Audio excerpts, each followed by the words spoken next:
예수께서 즉시 제자들을 재촉하사 자기가 무리를 보내는 동안에 배를 타고 앞서 건너편으로 가게 하시고 무리를 보내신 후에 기도하러 따로 산에 올라가시니라. 저물때 거기 혼자 계시더니 배가 이미 육지에서 술이나 떠나서 바람이 거스름으로 물결로 말미암아 고난을 당하더라.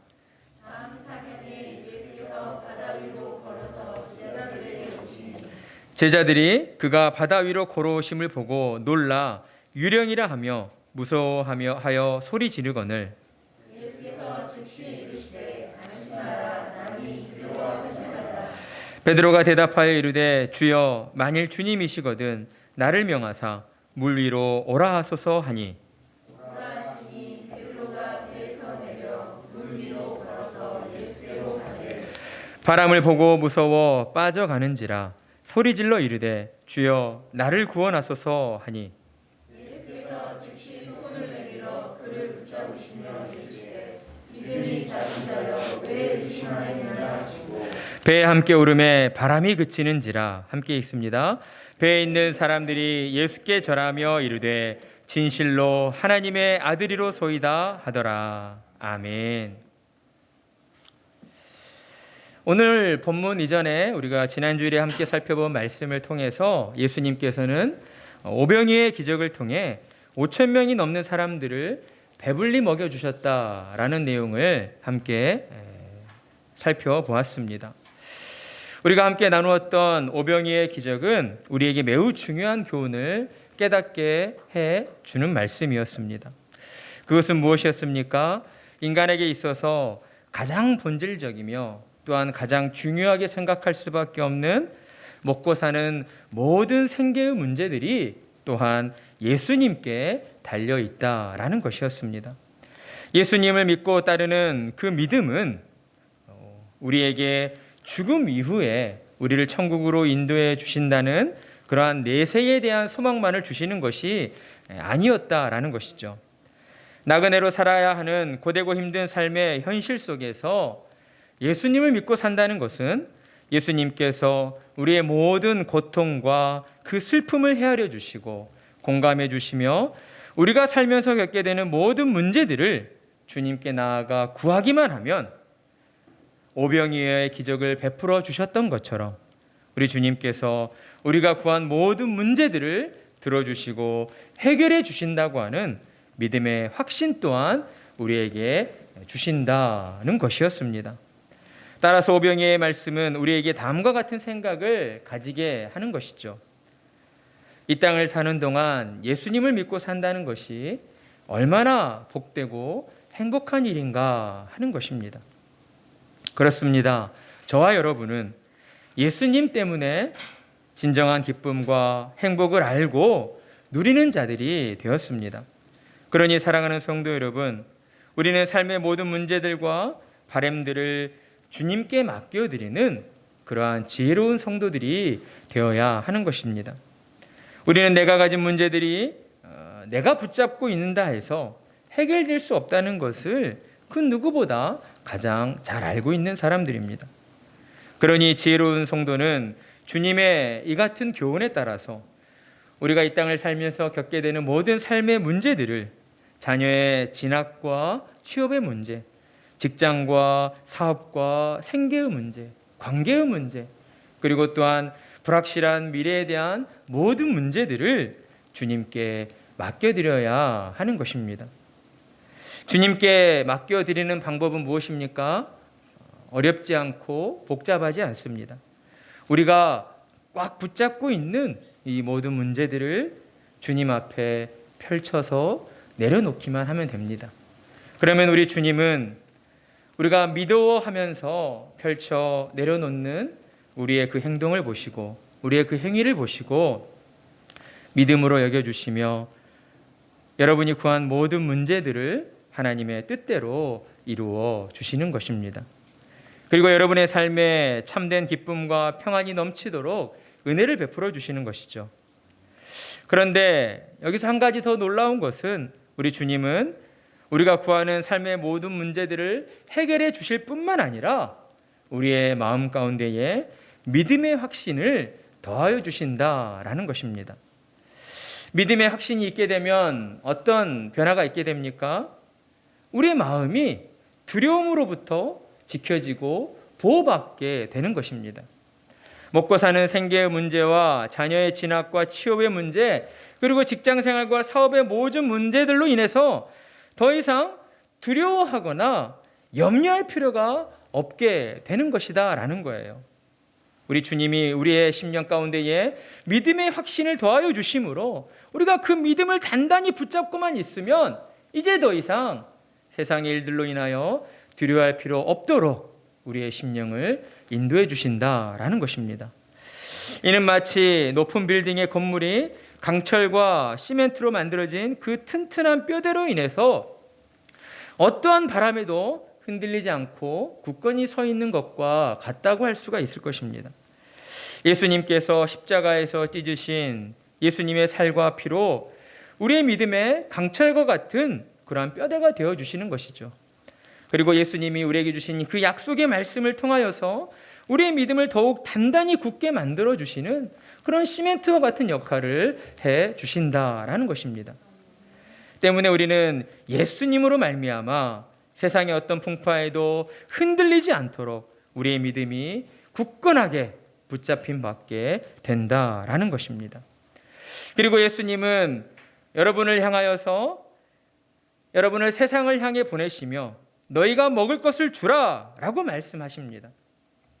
믿음의 확신을 주신 주님께서 너희와 함께 하시니 두려워 말고 세상으로 나아가 너희 안에 있는 그 복음을 사람들에게 나누어 주라 라고 우리에게 말씀하는 것이죠. 예수님께서는 우리에게 삶의 이유와 목적이 무엇인가를 가르쳐 주신 것입니다. 너희는 세상으로 나아가 영적으로 죽어있는 내 백성에게 복음을 전하며 그들의 영혼을 살리고 그들의 영혼을 강건케 하도록 부름받은 자들이다. 그 일을 위하여 내가 너희에게 은혜를 베풀었노라 라고 우리에게 말씀해 주신다라는 것이죠. 그러니 사랑하는 성도 여러분, 성도로 부름받은 우리는 더 이상 삶의 문제로 두려워해서는 안 될 것입니다. 오병이어의 기적을 베푸신 주님께서 항상 여러분 곁에 계시며 여러분을 지켜주시고 보호해 주시기 때문인 것이죠. 그러니 여러분 믿음의 확신을 가지십시오. 그리고 주님 뜻에 순종하여서 세상으로 나아가 복음을 전파하며 죽어가는 영혼을 살리시고 그들의 영혼을 주님께로 인도하는 그러한 복음 전도자로 살아가십시오. 여러분이 주님의 이 뜻에 순종하며 나아갈 때에 하나님은 여러분을 보시고 크게 기뻐하시고 하나님의 그 기뻐하심이 여러분의 영혼 가운데 충만하도록 은총을 베풀어 주실 것입니다. 여러분의 삶에 그러한 은혜가 임하게 되기를 간절한 마음으로 소망합니다. 오병이어의 기적에 이어지는 오늘 말씀의 시작은 예수님께서 그 자리를 급하게 정리하시고 떠나시려 하는 모습으로 시작을 하고 있습니다.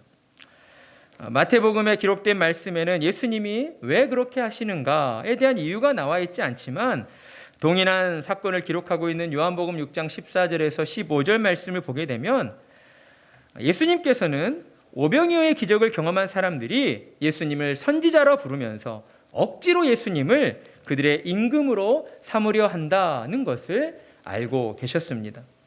그래서 예수님은 그러한 이유로 그곳을 서둘러서 떠나려 하셨던 것이죠. 여러분, 우리 같으면 어땠을까요?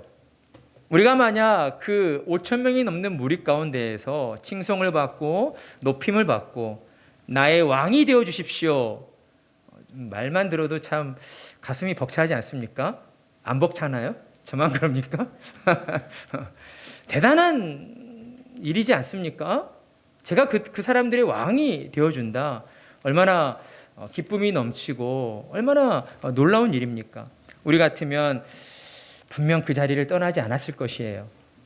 우리는 그 사람들과 함께 둘러싸여서 사람들의 환호성을 즐거워하고 또한 그들과 함께 기뻐했을 것입니다. 그런데 예수님은 그렇게 하지 않으셨다는 것이죠. 오병이어의 표적을 본 사람들의 그 마음을 아셨는데 예수님이 보신 사람들의 마음은 하나님의 뜻에 합당하지 않았기 때문이었습니다.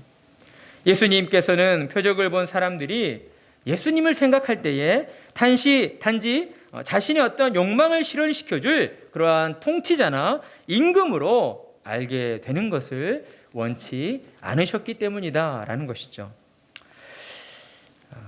그렇다면 예수님께서는 어떠한 목적을 가지고 사람들에게 표적을 보이셨는가?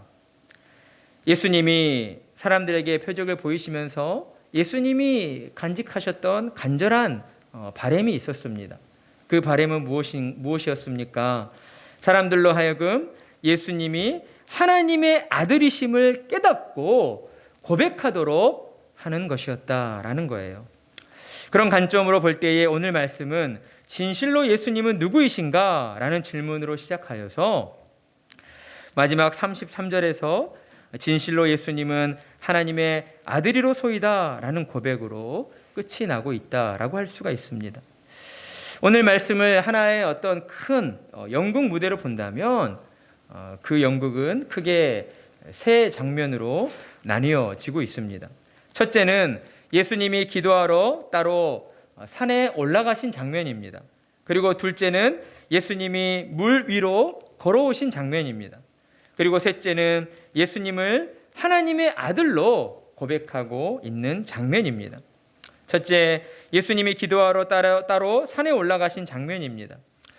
앞서 설명을 드렸듯이 오병이어의 기적을 베푸신 예수님은 사람들이 표적에만 이끌려서 예수님을 자신의 욕망을 실현시켜줄 그러한 임금으로 세우려 하자 사람들의 마음이 더 이상 그러한 육신의 정욕에 사로잡히지 않도록 하시기 위하여 즉시로 그 자리를 떠나려 하셨습니다. 예수님은 서둘러서 그 자리를 정리하시면서 먼저 제자들을 보내십니다. 예수님은 제자들을 재촉하여 배에 태우시고 마가복음 6장 45절에 나온 말씀처럼 벳세다 건너편으로, 지금 있는 곳이 벳세다 빈들이었거든요. 그곳의 건너편으로 가도록 제자들을 보내셨습니다. 그리고 예수님은 혼자 남아서 무리를 흩으시고 그리고 따로 기도하시러 산에 올라가신 것이죠. 예수님께서 이처럼 제자들을 서둘러 먼저 보내시고 혼자 기도하러 산에 올라가신 것은 예수님을 높이고 칭송하는 사람들로 인해서 기뻐하셨기 때문이 아니라 그 큰 무리의 사람들을 바라보실 때에 치밀어 오르는 안타까움과 그들을 향한 긍휼의 마음 때문이었다라는 겁니다. 사람의 기준으로 볼 때에 오병이어의 기준은 누가 보아도 크게 성공했다 할 만한 어떤 대단한 사건이었습니다. 그러나 예수님의 마음은 사람들과 정반대였다라는 것이죠. 왜냐하면 오병이어의 기적은 예수님이 어떤 분이신가를 명백히 드러내주는 표적이었기 때문입니다. 그러나 사람들의 관심은 어디에 있었어요? 예수님이 어떤 분이신가에 있지 아니하고 그저 썩어 없어질 그러한 세상 것에, 썩어 없어질 양식에 있었다라는 것입니다. 영원한 참 생명의 양식이 사람들의 눈앞에 서 있음에도 불구하고 이를 깨닫지 못하는 사람들을 바라보실 때에 예수님의 마음은 심히 안타까워하시며 슬퍼하셨던 것이죠. 그래서 예수님은 따로 성부 하나님을 만나러 기도하러 산으로 올라가신 것입니다. 예수님께서는 기도하는 자리를 통하여서 사람들을 위하여, 그 큰 무리의 사람들을 위하여 기도하셨습니다. 사람들의 영적 무지함을 불쌍히 여겨주십시오. 그들의 영혼을 깨워주시고 예수님을 온전히 깨달아 알게 하시고 하나님께서 은혜로 베푸신 구원의 은총을 예수님을 만나 얻게 되는 자들이 되게 해 주시옵소서. 아마 이러한 내용들로 예수님은 간절히 성부 하나님께 기도드렸을 것입니다. 우리는 여기서 잠시 그 큰 무리의 사람들을 위해 기도하신 예수님의 기도에서 놀라운 사실을 발견할 수 있습니다. 그것은 우리는 결국 예수님의 기도를 통해서 살게 된다라는 것입니다. 제가 이런 말씀을 드리면 어떤 분들은 아니 목사님 무슨 말씀을 하십니까? 제가 얼마나 열심히 기도하는데요. 매일 새벽마다 30분 이상 예배당에 나와 기도하고 있습니다. 이렇게 말씀을 하시는 분들이 계실지도 모르겠습니다. 맞습니다. 신자는 기도를 정말 열심히 해야 합니다. 왜냐하면 신자는 기도 없이 살 수 있는 그런 존재가 아니기 때문이에요. 기도는 하나님과의 대화이며 또한 신자들의 영적인 호흡과 같기 때문입니다. 그리고 또한 기도는 하늘의 은총을 받아 누리게 하는 그러한 축복의 통로가 되기도 합니다. 그러니 기도하지 않는 신자는 어때요? 점점 하나님께로부터 멀어질 수밖에 없는 것이죠. 스스로 영적 호흡을 멈추었기 때문에 그의 영혼이 점점 피폐해지고 메말라질 수밖에 없는 것입니다. 그러니 우리는 하나님 앞에 나와 기도해야 하는 것입니다. 내 삶에 걱정, 근심이 없을 때에, 내 삶에 모든 일들이 순조롭게 이루어질 때에 우리는 더욱 하나님을 찾는 자리로 나와 기도하는 자들이 되어야 합니다. 그럼에도 불구하고 예수님의 기도를 생각할 때에 진정 우리를 살게 하시는 분은 예수님이시다라고 할 수 있습니다. 왜냐하면 예수님께서는 지금 이 순간에도 하나님 보좌 우편에서 여러분의 구원이 온전히 이루어지도록 하시기 위해 여러분을 위해 하나님께 중보하고 계시기 때문인 것입니다. 그러니 여러분의 삶은 누구 때문에 사는 것입니까? 예수님 때문에 살고 있는 것이에요. 우리 한번 저를 따라해 볼까요? 저는 예수님 때문에 살고 있습니다. 여러분 이 생각을 늘 놓지 마십시오. 예수님 때문에 살고 있다. 예수님이 지금도 나를 위하여 중보하고 계신다. 내게 닥친 고난과 어려움 또한 예수님이 알고 계신다. 여러분 이 생각을 가지고 살 때에 우리의 심령에는 감사가 넘치게 되는 것입니다. 여러분 삶이 힘들고 고단하여서 감사거리가 없으십니까? 예수님이 날마다 여러분을 위해 중보하고 계심을 생각하시며 감사하시기 바랍니다. 그리고 또한 여러분도 예수님이 같은 기도를 본받아서 여러분 자신의 영혼을 위해 기도할 뿐만 아니라 교회와 믿음의 형제들을 위해서 그리고 여러분 주변에 있는 믿지 않는 그 영혼들을 위해서 하나님 앞에 기도하시기 바랍니다. 여러분이 예수님의 중보의 기도를 통해 살게 되는 것처럼 여러분의 기도는 여러분의 자녀를 살게 하고 여러분의 형제를 살게 하고 여러분의 가까운 친척들과 지인들을 살게 하게 되기 때문입니다. 기도를 통하여서 예수님으로 충만케 되어지는 그러한 은혜가 여러분 가운데 충만하기를 간절한 마음으로 축복합니다. 그리고 이어지는 두 번째 장면은 예수님이 물 위로 걸어오신 장면으로 이제 전환되어집니다. 예수님께서는 제자들을 먼저 보내시고 산에 오르셔서 날이 저물도록 혼자 기도하셨습니다. 그런데 배를 타고 출발한 제자들은 어떤 상황에 놓여 있었습니까? 육지로부터 이제 한 수백 미터 떨어진 곳에서 역풍을 만나서 이러지도 못하고 저러지도 못하는 그러한 파도와 고전하는 고난 가운데 빠져 있었던 것이죠.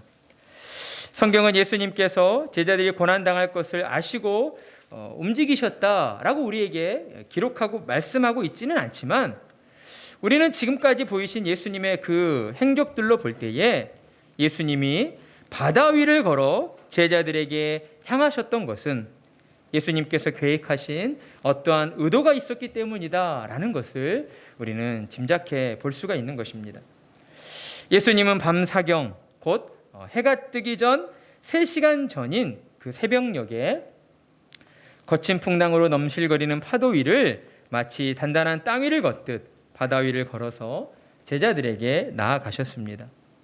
그러자 이 모습을 본 제자들의 반응은 어땠습니까? 유령이라고 무서워하며 소리를 친 것이죠.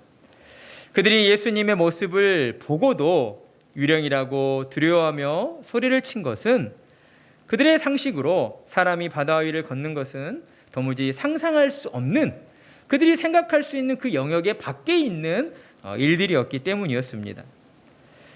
그리고 또한 제자들은 오병이어의 기적을 방금 전에 경험하였지만 그들 역시 예수님이 어떤 분이신가를 온전히 깨닫지 못하고 있었기 때문에 그들은 이와 같은 예수님을 보고도 유령이라고 놀라는 그러한 영적 무지한 모습을 보여주고 있는 것이죠.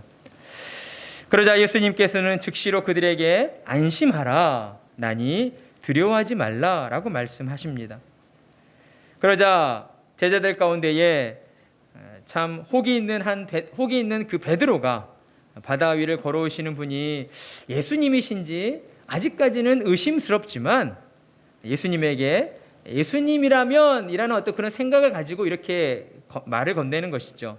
정말 예수님이 맞다면 내게 명하여 물 위로 걸어오게 하소서라는 그러한 믿음의 결단을 보여주게 됩니다. 그러나 우리가 계속되어지는 말씀을 통해 볼 때에 베드로의 어떤 믿음의 결단은 예수님이 어떤 분이신가를 온전히 깨닫고 믿는 그런 순전한 믿음이 아니었다라고 할 수 있습니다. 베드로가 예수님께 내게 명하여 물 위를 걸어오게 하소서라고 간청했던 것은 아마도 자신도 물 위를 걸어보고 싶어하는 그러한 호기심이 또한 컸기 때문이다라는 것이죠. 그럼에도 불구하고 예수님께서는 베드로의 간청을 들어주십니다. 예수님의 허락이 떨어지자 베드로는 용기를 내어서 배에서 내려 물 위를 걸어 예수님께로 나아가는 것이죠. 그러나 어떤 결과가 벌어집니까? 몇 걸음 나아가지 못해서 베드로의 그 믿음의 민낯이 드러나게 되는 것입니다. 거세게 몰아치는 바람과 파도가 자신의 온 몸에 부딪히자 그것으로 인하여 두려움에 사로잡히고 말게 된 것이죠. 그러자 베드로는 물에 빠지고 말았습니다. 우리는 이런 베드로의 모습을 보고 우리가 가장 잘할 수 있는 것을 하고 싶어 합니다. 그것은 무엇인가? 베드로를 비난하고 정죄하고 싶어 하는 마음이죠. 사람들은 아마도 베드로의 뜬금없는 그런 행동을 보고 이렇게 생각을 했을지 모릅니다. 그래, 베드로가 너무 성급하게 나섰어. 갑자기 물 위를 걷게 해달라니 결국 스스로 창피한 일을 자초하고 말았어. 베드로 어리석기는, 이런 생각을 가졌을지 몰라요. 우리는 베드로의 이러한 모습이 오늘날 우리가 섬기는 교회 가운데에서도 종종 보여진다라는 것을 생각할 필요가 있습니다. 베드로의 모습은 믿음이 좋고 열심 있는 신자들의 그러한 전형적인 모습과 같기 때문이다라는 거예요. 그런 신자들은 예수님과 교회를 향한 자신의 열정과 그 열심을 믿음의 분량과 동일시 여기려 하는 그러한 경향을 가지고 있습니다. 내가 주님을 위해서, 교회를 위해서 이 정도의 열심이 있으면 그것이 곧 하나님께 칭찬받을 만한 믿음이다 라는 식의 그러한 생각을 가지게 된다는 것이죠. 그러다 보니 교회 내에서 그런 신자들의 모습을 통하여 어떤 일들이 벌어지게 됩니까? 즉흥적으로, 감정적으로 쉽게 행동하는, 그로 인해 우를 범하게 되는 일들이 벌어지게 된다라는 것입니다. 그러면서도 그들은 예수님과 교회를 향한 그러한 열심 있는 마음으로 이 일들을 행했기 때문에 괜찮다라고 이야기하는 것이죠. 하나님께서 내 믿음을 기뻐하시고 다 책임져 주신다, 이렇게 이야기를 하는 겁니다. 그러나 교회는 이런 식의 믿음을 조심해야 합니다. 물론 믿음이 성장하는 과정에서 이러한 경향들이 잠시 드러날 수도 있겠지만 감정적이고 즉흥적인 믿음의 상태가 지속되어서는 안 된다라는 것이죠. 왜냐하면 그러한 믿음은 결코 하나님을 기쁘시게 하는 온전한 믿음이 될 수 없기 때문입니다. 따라서 우리는 하나님의 말씀을 듣고 하나님의 말씀을 통하여 하나님을 기쁘시게 하는 온전한 믿음이 무엇인가 하는 것을 늘 배우고 또한 깨달아가는 자들이 되어야 합니다. 그렇다면 어떤 믿음이 하나님을 기쁘시게 하는 온전한 믿음이 되는 것일까요? 오직 예수님만을 바라보고 의지하는 믿음이다라고 할 수 있습니다.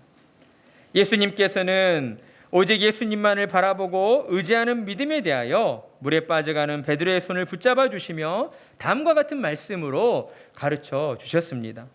믿음이 작은 자여 왜 의심하였느냐? 그렇습니다. 오직 예수님만을 바라보고 의지하는 온전한 믿음이란 무엇인가? 예수님의 그 능력을 우리가 의심하지 않는 믿음이다라고 할 수가 있는 것입니다. 우리는 이러한 상황들을 우리가 어린아이일 때에 경험해 본 적이 있습니다. 어린아이의 눈으로 볼 때에 아빠와 엄마의 존재는 내게 모든 걸 다 해줄 수 있는 그런 능력을 가지고 있다라고 생각을 하게 되는 것이죠. 왜냐하면 우리 아이들이 어릴 적만 해도 뭐 사달라고 하면 뭐 1,000원, 10,000원 이거 얼마든지 사줄 수 있잖아요. 커서도 그 정도만 사달라고 하면 참 좋겠는데 이제 커갈수록 이게 점점점 커지잖아요. 그러다 보니 어릴 때는 와 우리 아빠 엄마 캡짱 이러다가 점점 커가면서 이렇게 되는 거죠. 그러나 우리의 구주이신 예수님은 예수님의 능력에는 한계가 없으시다라는 거예요. 그러니 우리는 고난과 어려움 속에서 정말 예수님의 그 능력을 의심하지 말아야 하는 것입니다. 예수님을 믿는다는 것은 예수님께서 내 모든 고난과 어려움을 해주실 수 있는 그 능력을 가지고 계신다. 그 능력을 의심하지 않는 거예요.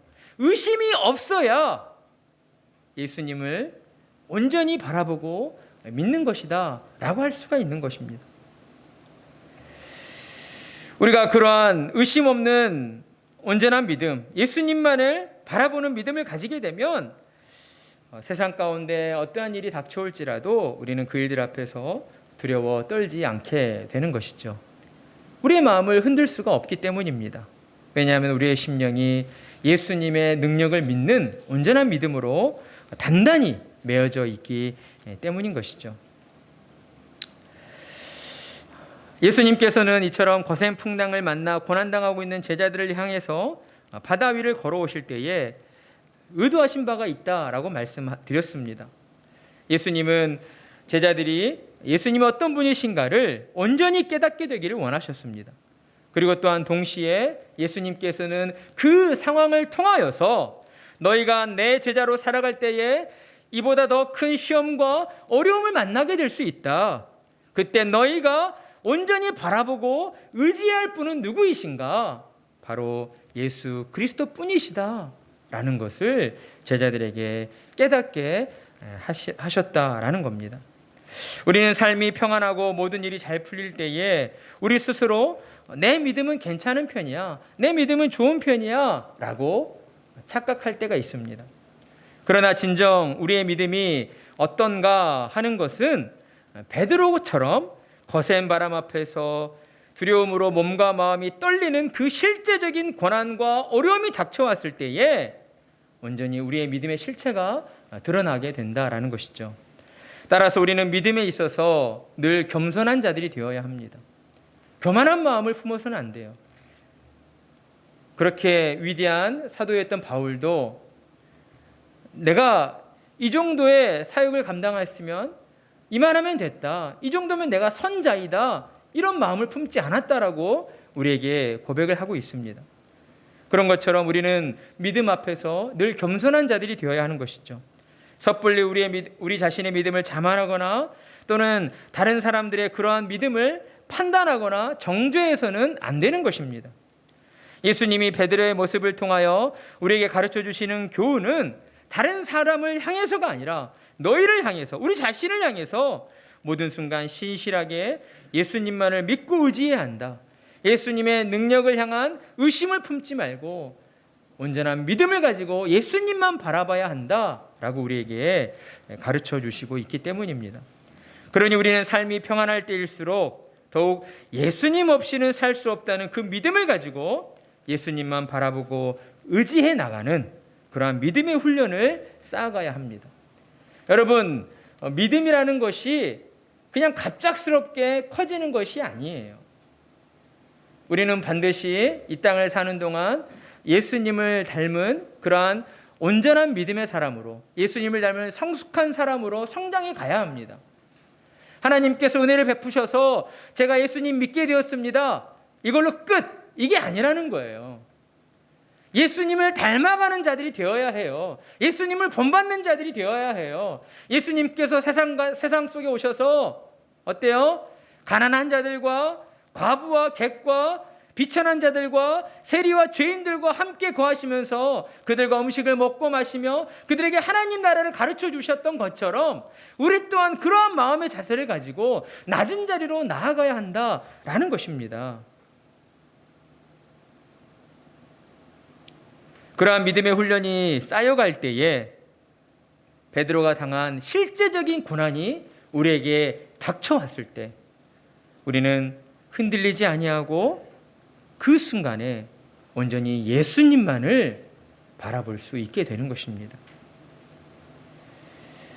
오직 하나님의 은혜로 예수님만을 바라보시면서 그 믿음으로 우리 가운데 닥쳐오는 모든 고난과 어려움들을 능히 이겨내시는 참으로 복된 성도님들이 되시기를 소망합니다.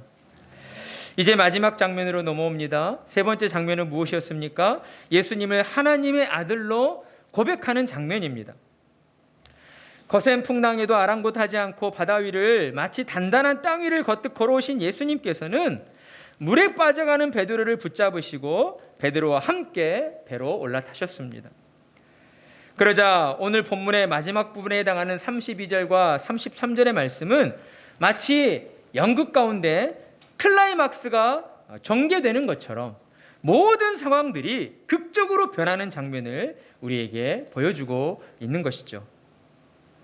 그 장면 첫 번째는 예수님이 배 위에 오르시자마자 어때요?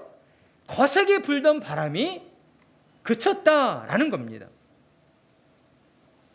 그리고 또한 배에 탄 모든 사람들이 예수님께 절하며 예수님을 향하여 진실로 예수님은 하나님의 아들이로소이다 라고 고백하고 있는 장면입니다.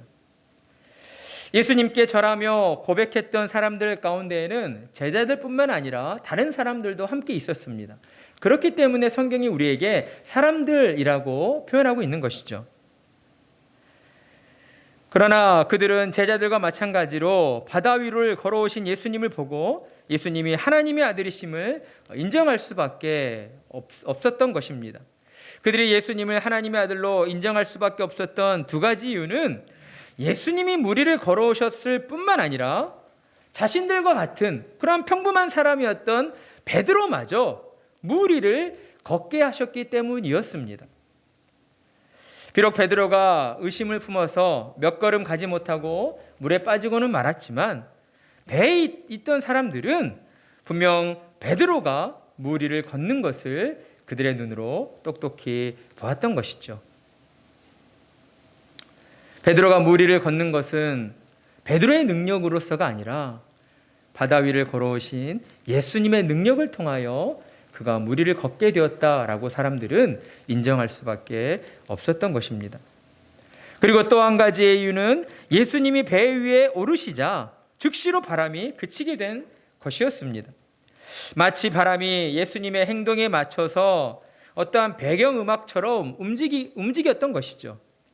사람들은 그 상황에서 바람이 잔잔해진 것이 결코 우연이라고 생각할 수가 없었던 겁니다. 이 모든 상황들은 예수님으로 말미암아 예수님의 그 능력으로 말미암아 이루어진 것이다 라고 그들이 마음으로부터 인정하고 고백할 수밖에 없었다라는 거예요. 그래서 사람들은 예수님이 보이신 그 하나님의 권능 앞에서 자연히 머리를 숙일 수밖에 없었습니다. 그들은 지금껏 세상에서 경험해보지 못한 가장 거룩하고 영광스러운 일을 그들이 경험했기 때문이었습니다. 그리고 그들은 하나의 마음으로 주님 앞에 엎드려 주님이 그토록 바라고 원하셨던 고백을 듣게 되는 것이죠. 진실로 하나님의 아들이로소이다. 그렇습니다. 우리가 함께 나눈 오늘의 본문은 진실로 예수님은 누구이신가? 라는 질문으로 시작하여서 진실로 예수님은 하나님의 아들이로소이다 라는 고백으로 끝이 나고 있습니다. 우리가 오늘 함께 나눈 예수님이 무리를 걸으신 이 사건의 말씀은 예수님이 얼마나 놀라운 분이신가, 얼마나 놀라운 능력을 가지고 계신 분이신가, 이것에 초점이 맞춰져 있는 것이 아니라 예수님은 진정 누구이신가, 예수님은 진정 어떤 분이신가에 초점이 맞춰져 있는 것입니다. 예수님은 제자들과 사람들을 예수님이 어떤 분이신가에 더욱 집중할 수 있도록 예수님께서는 이미 물 위를 걸으시는 그 표적을 계획하셨고 또한 행하셨던 것입니다. 우리는 이 사건을 통해 예수님을 이 땅에 보내신 하나님의 목적이 무엇인가를 또한 알 수가 있습니다. 하나님의 목적은 무엇입니까? 사람들로 하여금 예수님이 진실로 하나님의 아들이심을 믿고 고백하도록 하는 데 있다라는 것입니다. 예수님께서 행하신 모든 사역들의 초점은 이와 같은 하나님의 목적에 맞춰져 있었습니다. 하나님은 하나님이 이루고자 하시는 그 목적을 이루시기 위해서 독생자 예수 그리스도를 세상에 보내어 주셨고, 또한 예수님께서는 자신에게 부여된 그 하나님의 목적을 이루시기 위하여 자신의 전부를 희생해 주셨습니다. 쉴 새 없이 예수님은 이 마을에서 저 마을로 사람들을 찾아다니셨고 그들에게 하나님의 말씀을 가르치시며 그들의 고통과 아픔에 동참하시며 그들이 겪는 모든 질병과 약함을 고쳐주시고 귀신들을 쫓아내 주셨던 것입니다. 무엇을 위해서였습니까? 하나님의 구원하시고자 하시는 그 목적을 위해서였습니다. 예수님은 자신을 비난하고 대적하는 자들을 향해서도 섣불리 감정을 내세우지 않으셨습니다. 그들을 오래 참아주셨어요. 이유가 무엇이었습니까? 오직 하나님의 구원의 목적을 이루시기 위해서였습니다. 예수님은 사람들의 입술을 통하여서 예수님은 진실로 하나님의 아들이십니다 라는 그 믿음의 고백을 받으시기 위하여 끝까지 참아내시고 끝까지 감당하시며 마침내는 십자가 위에서 자신의 몸을 찢으시는 일까지 하나님의 영광만을 위하여 감당하셨다라는 것입니다. 그리고 마침내 예수님의 사역이 서서히 꽃을 피우기 시작합니다. 오늘 말씀의 마지막 말씀에서처럼 제자들과 사람들이 예수님을 향하여 진실로 하나님의 아들이로소이다 라는 고백을 듣게 되신 것입니다. 하나님은 저와 여러분에게 이와 같은 고백을 주시기 위하여 하나뿐인 아들 예수 그리스도를 우리에게 내어 주셨습니다. 그리고 하나뿐인 아들 예수님을 십자가에 못 박으시고 예수님의 십자가의 죽음을 통하여서 우리가 예수님을 구주로 믿고 고백하며 하나님의 자녀가 되어 영생을 얻게 되는 그러한 놀라운 은총을 우리에게 베풀어 주신 것이죠. 하나님은 우리에게 예수님을 구주로 고백하고 믿도록 믿음을 주시고 죄악 가운데 우리를 건져주시고 하나님의 자녀가 되도록 우리를 회복시켜 주셨습니다. 그러니 사랑하는 성도 여러분, 우리는 이 땅을 사는 동안 오직 누구만을 믿고 의지하며 살아가야 하겠습니까? 오직 예수 그리스도의 그 이름만을 믿고 의지하며 붙잡고 살아가야 하는 것입니다. 때로 삶 가운데에 우리의 힘과 능력으로 감당할 수 없는 그러한 거센 풍파가 몰아칠 때에 우리는 그 순간 예수님을 바라봐야 한다라는 것입니다. 우리 인생의 모든 생과 사를 주관하여 주시고 우리에게 참된 복과 기쁨을 더하여 주시는 우리의 구주 되신 예수님만을 바라보며 예수님의 능력을 의심하지 않고 예수님을 온전히 믿고 나아가는 저와 여러분이 되어야 하는 것입니다. 예수님은 거센 풍파 속을 헤치고 나아가는 우리 인생이라는 배에 푯대가 되어 주십니다. 그리고 예수님만을 향하여 나아가도록 우리의 방향키를 단단히 믿음으로 붙잡아 주십니다. 그러니 사랑하는 성도 여러분, 세상에 고난과 어려움이 닥쳐올 때에 곁눈질하지 마시고 여러분의 인생의 푯대가 되어 주시며 여러분의 삶을 지켜주시고 보호하여 주시는 예수님만을 끝까지 바라보시고 의지하시는 성도님들이 되시기를 바랍니다. 여러분의 모든 삶이 예수님과 동행함으로 날마다 진실로 하나님의 아들이십니다. 이러한 고백을 드리며 나아가는 은혜가 임하게 되기를 간절한 마음으로 축복합니다.